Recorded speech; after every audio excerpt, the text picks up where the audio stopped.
Hi, I'm Tracy Sofra and this is the Women of Wealth podcast. I am going to talk today about emotional spending. So picture this, you've got some great news and you want to celebrate. So you think, let's go shopping, right? Is that your first thought? Or you're feeling really low and you need a distraction. So you think, let's go shopping. That's what I refer to as emotional spending. It really doesn't matter what the emotion is. It's the fact that there's been a trigger, and that trigger, whatever that emotion is, whether it's elation or whether you're down and out or you're feeling stressed, all of a sudden the crutch or what you need to make yourself feel better, whether it's to celebrate or commiserate or just to get past that day, you are wanting to spend. And so you've found yourself in this pattern of emotional spending and your emotions are heightened, right? This is a heightened state that you're in. And so you buy things, yeah? You buy things based on the influence of those emotions. I guess we've all been there, yeah? We've all been there. I've worked with a multitude of women who have shared their stories with me. I have experienced my own emotional spending. So the question to ask is, why? You know, it's really a matter of just stopping, catching yourself in the moment, saying, what is going on here? Why am I doing this? Where is this coming from? I guess, have you ever asked yourself this question that may be quite uncomfortable and confronting for some?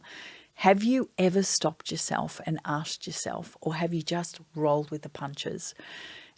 Is it something that is subconsciously happening for you, or have you brought it to you, out of your subconscious mind to your conscious mind and kind of really put it in your face? I've worked with women who have told me that they were so depressed that they took their monthly salary and went shopping and spent the lot. That's extraordinary. That's extraordinary when they didn't know how they were going to get through the next month. So these are really, really important topics to talk about, not necessarily comfortable. There's a lot of shame and guilt around this, but I thought it would be really, really important to have a chat about this and see what we can come up with. So everyone has emotional triggers that can influence what they buy. However, if you are continuously shopping, if you are finding that this isn't just once in a blue moon or the odd occasion, if this is a constant thing that's going on, I mean, we call that a habit, right? Something that you do all the time. That's a habit, and these habits will not serve you, and your future self will not thank you if you don't get all over it right now. I will say that it will do serious damage to your finances. I can say that in all honesty, and I need to speak that truth and not really sugarcoat what we're talking about here. It will damage your finances in the long term if you don't get to the bottom of where all this is coming from and curbing that type of behaviour. Because money is a highly emotionally charged subject, right? We all have a story. We all have a place we come from. And those places that we come from and the stories that we have are the emotional triggers that set us off depending on what's happened in our lives, and we play it out every single time. So let's look at how to separate your emotions from your purchases. It's almost like dissecting yourself and taking yourself to one place and then making that right decision. But it's really important to catch yourself at that moment and say, well, there it is again. I feel the need, like I'm excited. I got something that I've been looking forward to has happened. It's come to fruition, whether it's a pay rise or you've built your business and you've made your first 10K or whatever it may be. And you're like, oh my God, this is extraordinary. And the first thing you think of is, I'm just going to go and buy something, or I'm going to grab that jacket that I've been eyeing off forever. And you've just got to stop yourself and say why. That's the first thing. Stop and say why. So find out what makes you want to spend. That is your first step. What is causing this emotion? And taking time to think about how it felt the last time you did it. Yeah? So identify whether you were feeling like, what was the emotion to start with? Was it happiness? Was it stress? Were you angry? What is that particular emotion? And you will know that that is the actual trigger, and there it is again, yeah? There it is again. And you've got to do this for yourself. I mean, you might be listening to me saying, oh, God, what is she talking about? This isn't something that I'm really able to do. And I don't have a problem. I only shop once in a while. If it's continuously happening, it will damage your finances, and it will not serve you, and it will continue to raise its ugly head unless you get to the bottom of it and dig a little bit deeper. So I always talk about the money story and where we come from when it comes to money. And if this was a way, if rewarding oneself when one's happy with materialistic stuff, in this commercial world that we live in, if that's how you were raised, that's probably what you're doing now. If you're angry or stressed and you want to buy something to feel better, that's probably what was happening at home as well. So I would suggest that you stop and go back to your money story and ask those questions. What did it feel like? What did it smell like? What was the environment? How did it make you feel when you were at home when it came to the topic of money? Was it taboo? Was it abundance?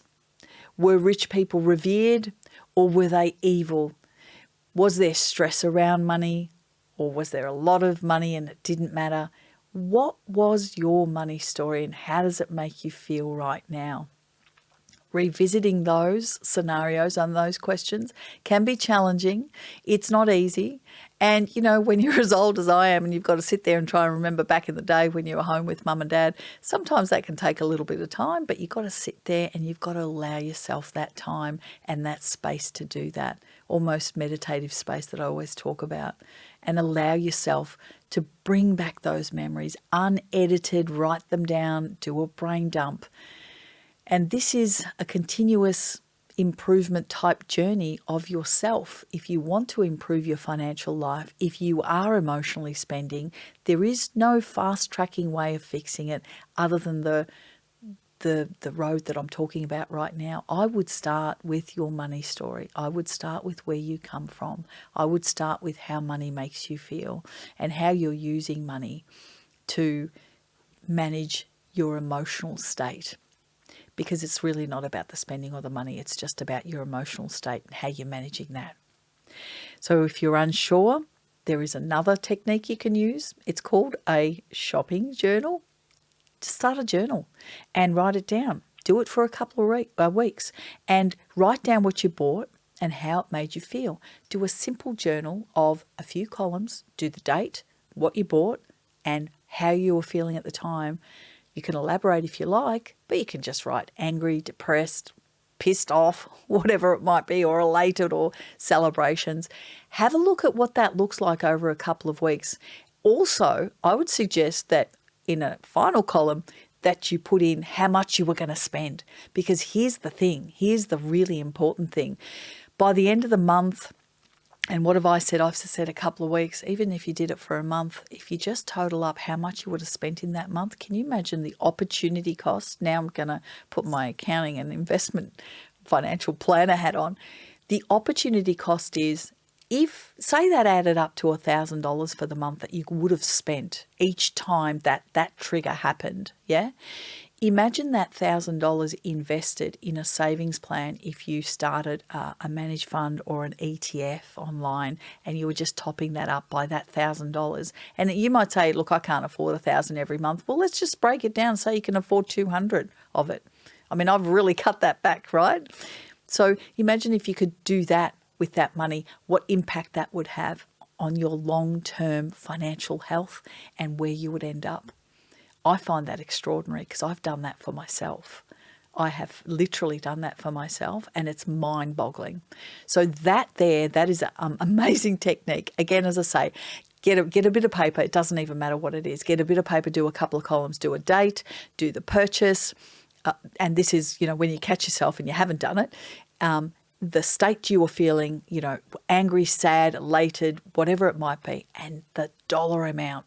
And I really want you to have a total that dollar amount, and that'll blow your mind. And the opportunity cost is this. Had you have spent it on those items, That's just discretionary spending. That is not going to help your future self. That is not going to help your super grow or your investments grow or you to have choice in the way that you live when you want to stop working. Because money is power, and without money, we can't make those choices. So short-term gratification, long-term suffering. Yeah? Think about that. Think about, oh my God, I would have spent $1,000. Or, maybe I'm exaggerating. Let's say $500, whatever it might be. Oh my God, imagine what I could have done with that. Imagine if I could do that for 12 months over the next 5 to 10 years. What would that look like?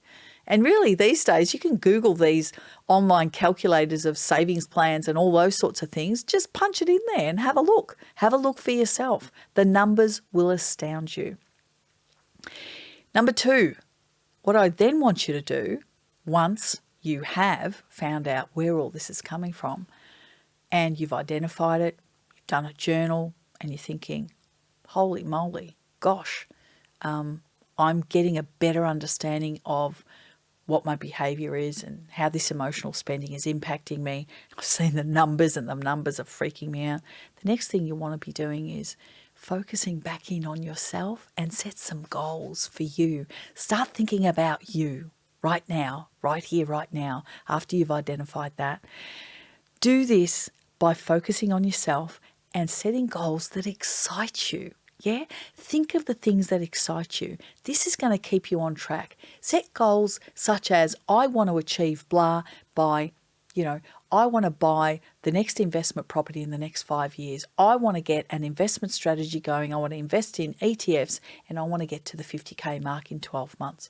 I don't know what it is. Set some goals that actually matter to you, that you feel a little bit challenged maybe at the moment, but if you could just get there, what would that feel like? And how would that make you even more excited about the next steps in your financial journey? Just think about that for a minute.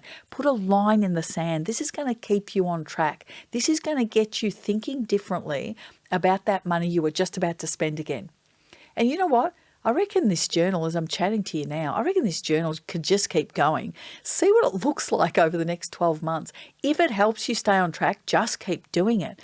Because, when you write stuff down and it's literally in your face, black and white, it's not just in here where, you can, a lot of the time what we have in our heads we can't always articulate, but you write that down, you do a brain dump and you write that down on a bit of paper, and I'm telling you, when you look at that every single time, that's going to make a world of difference to your life, because you're going to see it and it's going to be in your face and it's going to be confronting. So if that helps you keep on track, happy days, keep doing that. But refocus back on yourself, set goals that excite you, and use that money and use that energy and that passion for yourself to achieve financial goals that excite you, of where you want to go, and use your money wisely. Money is powerful and it comes in one hand, goes out the other over 5, 10, 15, 20 years, whatever it might be. And the impact of that in the long term is extraordinary. Big impact, big power. So do draw that line in the sand. And one more thing. If you're getting a little bit stuck, I would recommend an accountability buddy. If you've got some girlfriends that you chat with and maybe one of them is similar to you, get an accountability buddy that keeps you on track.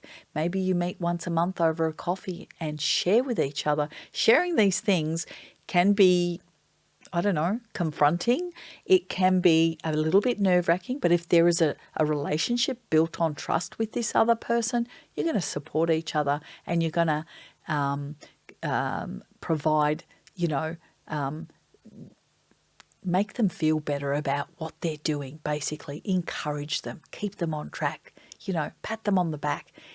That's a brilliant thing. Human connection, particularly when we're trying to achieve something and get somewhere, is extremely powerful to help us keep on track. Because when it's just us, we can kind of, say we can potentially not do it. We can potentially kind of talk ourselves out of it. But when you're accountable to somebody else and you've set this up, it becomes a little bit more real. And all of a sudden there's a commitment with someone else, isn't there? So you don't want to let them down. So accountability buddy, absolutely, to keep you on track. And then what about, I guess, making spending part of your financial plan. So what do I mean by this? In my program, we do what's called a cash flow analysis. And that cash flow analysis is basically this: what's coming in, what's the income, and what's going out. And we divide that into 3 buckets. And the first one is the bills bucket, the second one is the fun bucket, and the third one is the investment bucket. So the investment bucket is your future self, paying yourself first. Number 1, pay your bills. And number 3, leave a little bit for fun. So make sure that you have done your cash flow analysis. Make sure you've left a little bit of fun money so you're not feeling constrained, so you're not feeling ripped off, and you're not feeling like all you're doing is investing for your future and nothing's left for you. Make sure you impart that as part of your process moving forward so that everyone's happy and everything feels more at ease and more balanced than skewed towards a future that, you could be 10, 15 years off that future and it's harder to stay focused. So make sure you're rewarding yourself by doing that particular exercise, which will then make things a lot easier to manage for you moving forward. So make spending within reason part of your financial plan by looking at that cash flow analysis and setting some fun money aside, making sure you do that. You mightn't get it right the first time. That's okay. As I always say to all my beautiful members, let's just tweak it. Let's just set it, live it, go back to the drawing board and do it again. Again, as I say, this is part of your financial life and this is what you do. You make sure you're looking after yourself financially.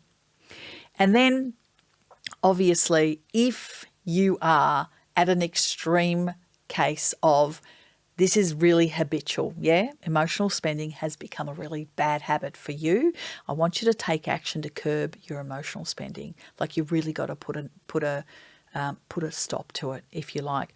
Try building some barriers, and I've got a couple here that I'm going to share with you that you mightn't like, but build a couple of barriers into your life that prevent you from doing this. So remove shopping apps from your phone. These days, how easy is it? We live in the digital age. I mean, everything is on our phones. Remove them. Support yourself. Back yourself up. Unsubscribe to those websites that we all love. We all have our own brands, and every single day, literally, they keep emailing you that another 25% off. And if you buy 3 things, you're going to, if you spend 150, we're going to take $50 off. And there is no end to the sales and the offers. Just stop it. Support yourself, back yourself up by getting rid of apps, unsubscribing to those, your favorite brands. If you need something, I am sure you will go and find it. But being constantly bombarded with these requests and images and the opportunity to buy will not serve you. At all. It'll hinder you. So make sure you're doing that as well. You can even go so far as blocking your browser, making sure your browser's blocking you from these shopping websites. Now, you mightn't need to go that far, but you could if you wanted to. So every time you think of buying an item, think of going back to that journal. Think of how much money you're going to save by not giving into that emotional trigger for yourself. So there is a fine line between fun money, as I spoke about in the fun bucket, and then just spending every single time there's an emotional trigger. That is not going to serve you. And that is where you're not actually in control at all. You're just giving into this emotion and it's really getting you nowhere. So think about that. And I guess what I want to say is, if you do focus with intention, identify it first. Identify it, understand where it's coming from.